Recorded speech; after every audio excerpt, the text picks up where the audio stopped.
সম্মানিত সুধী, মহাগ্রন্থ আল কোরআনের ধারাবাহিক তাফসিরে আজকে ইনশাল্লাহ আমরা পবিত্র কোরআনের সূরা আল আরাফের 159 থেকে 166 নম্বর আয়াত পর্যন্ত আলোচনা করব।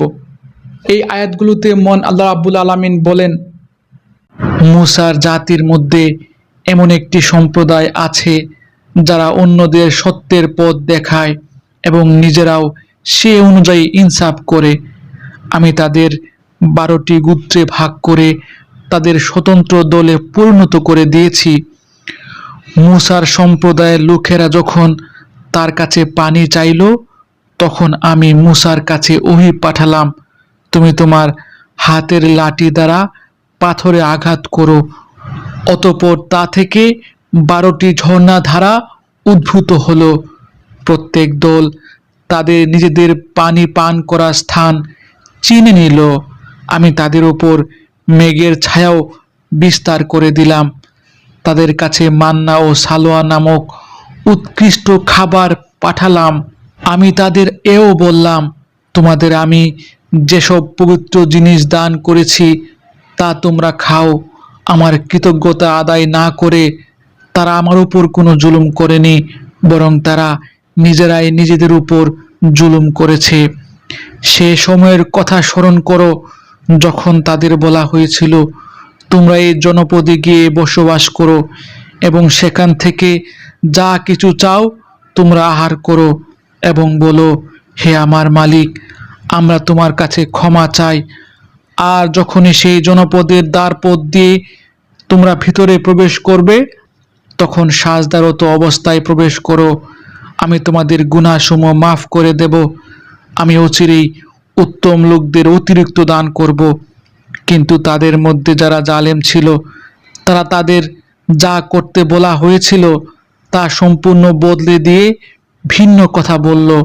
তাই আমিও তাদের এ জুলুমের শাস্তি হিসেবে তাদের উপর আসমান থেকে আযাব পাঠালাম। তাদের কাছ থেকে সেই জনপদের কথা জিজ্ঞাসা করো যা ছিল সাগরের পাড়ে অবস্থিত। তখন সেখানকার মানুষরা শনিবারে আল্লাহ তাআলার বেঁধে দেয়া সীমা লঙ্ঘন করত। আসলে শনিবারই সাগরের মাছগুলো তাদের কাছে উঁচু হয়ে পানির উপরিভাগে ভেসে আসতো এবং শনিবার ছাড়া অন্য কোনো দিন তা আসতো না। বস্তুত তাদের অবাধ্যতার কারণেই আমি তাদের অনুরূপ পরীক্ষা নিচ্ছিলাম। আরও স্মরণ করো যখন তাদের একদল লোক এও বলেছিল, তোমরা এমন একটি দলকে কেন উপদেশ দিতে যাচ্ছ যাদের আল্লাহ তাআলা ধ্বংস করতে অথবা গুনাহের জন্য যাদের কঠোর শাস্তি দিতে চাচ্ছেন? তারা বলল, এটা হচ্ছে তোমাদের মালিকের দরবারে নিজেদের একটা ওজর পেশ করা যে আমরা উপদেশ দিয়েছি, হতে পারে তারা এর ফলে সাবধান হবে। অতঃপর যা তাদের বারবার স্মরণ করানো হচ্ছিল তা তারা সম্পূর্ণ ভুলে গেল। তখন আমি সে দল থেকে এমন লোকদের উদ্ধার করলাম যারা নিজেরা গুনার কাছ থেকে বেঁচে থাকত, আর কঠিন শাস্তি দিয়ে পাকড়াও করলাম তাদের যারা জুলুম করেছে। তাদের নিজেদের গুনাহের জন্য আমি তাদের আযাব দিয়েছিলাম। তাদের যেসব ঘৃণিত কাজ থেকে নিষেধ করা হয়েছিল তখন তারা তা দৃষ্টতার সাথে করে যাচ্ছিল। তখন আমি তাদের বললাম, এবার তোমরা সবাই লাঞ্ছিত বানর হয়ে যাও। আলহামদুলিল্লাহ, চমৎকার 9টি আয়াত। প্রিয় বন্ধুগণ, এই আয়াতগুলো থেকে আমরা বেশ কয়েকটি গুরুত্বপূর্ণ বার্তা, বেশ কয়েকটি গুরুত্বপূর্ণ শিক্ষা উপস্থাপন করতে পারি। সেই বার্তাগুলো হলো, মূসা আলাইহিস সালামের সময়ও তার বিশেষ কিছু সাহাবী ছিলেন, বিশেষ কিছু অনুসারী ছিলেন যারা সত্য পথে চলতেন, ন্যায় প্রতিষ্ঠা করতেন, আল্লাহর প্রকৃত বান্দা হয়ে মূসা আলাইহিস সালামের অনুসারী হয়েছিলেন।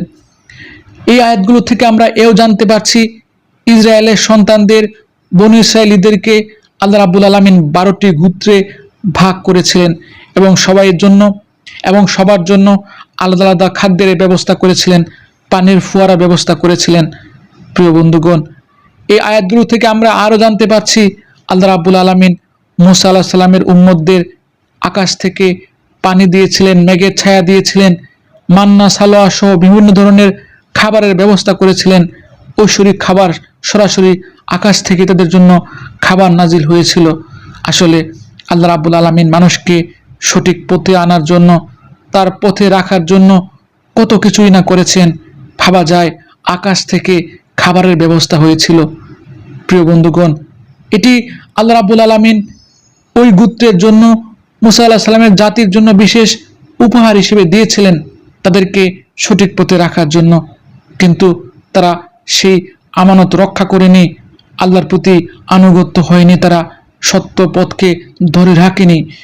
প্রিয় বন্ধুগণ, আমাদের আলোচ্য আয়াতগুলো থেকে এগুলো বোঝা যায়, আল্লাহর নির্দেশ মানলে কল্যাণ, নিরাপত্তা নিশ্চিত থাকে, আর আল্লাহর নির্দেশ না মানলে কল্যাণ, নিরাপত্তা ধ্বংস হয়ে যায়, আজাব গজব বিভিন্ন ধরনের বালা মুসিবত আসে।